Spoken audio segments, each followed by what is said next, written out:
अपने नाज़रीन को आगाह करेंगे कि इसराइल और हमास के दरमियान 4 रोज़ा जंग बंदी पर अमल दरामद इसराइली हठधर्मी के बाइस ताखिर का शिकार हो गया है। इसराइली कौमी सलामती के मुशीर के मुताबिक जंग बंदी पर अमल दरामद आज की बजाय कल सुबह 10 बजे से होगा।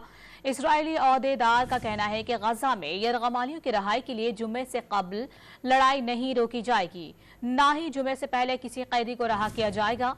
दूसरी तरफ इसराइली मीडिया ने दावा किया है कि हमास ने मुआहिदे पर अभी तक दस्तखत नहीं किए। जंग बंदी मुआहिदे के तहत हमास 50 इसराइली खवातीन और कैदी बच्चों को रहा करेगी, जबकि इसराइली खवातीन और बच्चों समेत 150 कैदी रहा करेगा। जंग बंदी के दौरान यौमिया 6 घंटे तक गजा पर कोई तैयारा परवाज नहीं कर सकेगा। मिस्र से रोजाना 300 इमदादी ट्रक्स को गजा दाखिले की इजाजत, ईंधन भी फराहम किया जा सकेगा। हमास ने इंसानी बुनियादों पर जंग बंदी का खैर मकदम किया है, जबकि इसराइल ने हठधर्मी का मुजाहिरा करते हुए कैदियों की रिहाई के बाद हमले दोबारा शुरू करने का ऐलान किया है।